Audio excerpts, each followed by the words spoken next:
Hallelujah. तो हम ध्यान से सुनेंगे एक नया वचन फिर से।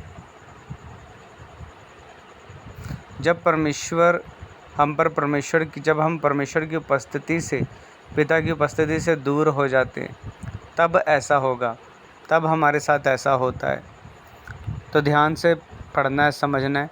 उत्पत्ति 17:1 में अब्राहम 99 वर्ष का हो गया और यहोवा ने उसको दर्शन देकर कहा कि मैं सर्वशक्तिमान ईश्वर हूँ, मेरी उपस्थिति में चल और सिद्ध होता चला जा।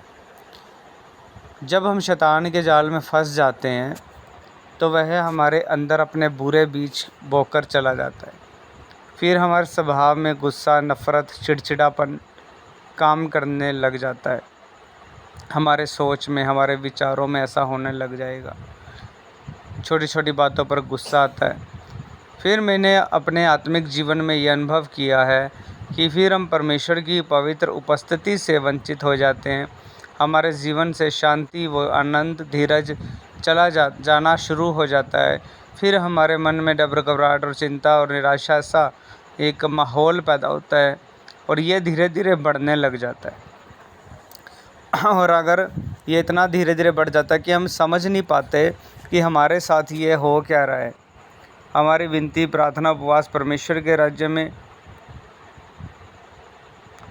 ग्रहण नहीं होता, क्योंकि हम अंधकार की शक्ति के प्रभाव में चले जाते हैं। फिर भी हम प्रार्थनाएं करते हैं, फास्टिंग करते हैं, तो पर हमारे गलत चाल चलन के कारण या गलत स्वभाव के कारण या शैतान के पास भी वो सामर्थ्य है, वो अभिषेक है, किसके प्रभाव के कारण वो जब करता है तो हम उसके प्रभाव के कारण गलत चीज़ें करने लग जाते हैं। फिर हम ये बोल सकते हैं कि हम रास्ता भटक जाते हैं।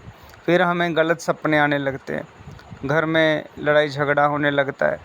परंतु ऐसा तभी होता है जब हम उसकी बातों में फंस जाते हैं, तो धोखे से वो अपनी दुष्ट शक्ति के प्रभाव से, है ना, अपने जादू टोने से वश में करके लोगों को ऐसा करता है।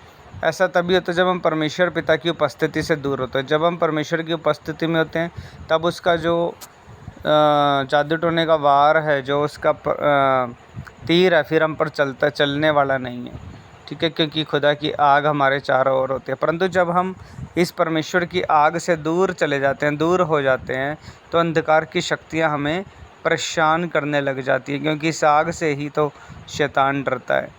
भजन संहिता 68:2 में लिखा है, जैसे धुआं उड़ जाता है वैसे ही तू उनको उड़ा दे, जैसे मोम आग की आंच से पिघल जाता है, वैसे ही दुष्ट लोग परमेश्वर की उपस्थिति से नाश हों।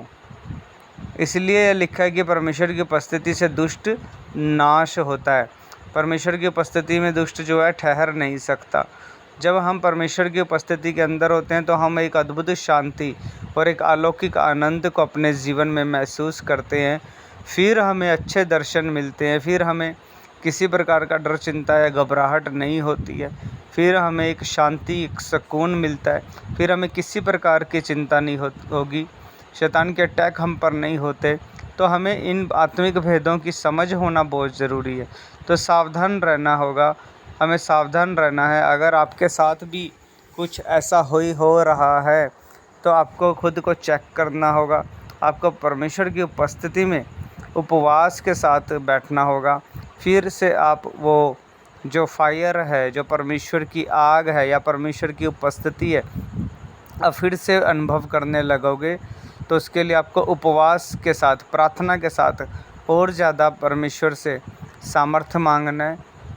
जब परमेश्वर की आत्मा आपको इतना सामर्थ्य देगा, इतना अभिषेक, इतना शक्ति देगा कि शैतान की शक्ति उस पर काम नहीं कर पाएगी, तो फिर आपका जो अभिषेक है वो इतना ज़्यादा बढ़ेगा और वो काम करेगा और दुष्ट के अटैक हमारी लाइफ में फिर नहीं होते हैं।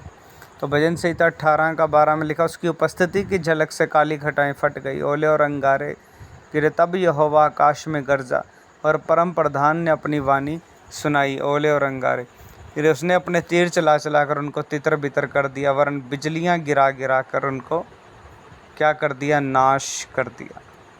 आमीन, हालेलुया। तो इस वचन के द्वारा आप ब्लेस हो चुके हैं।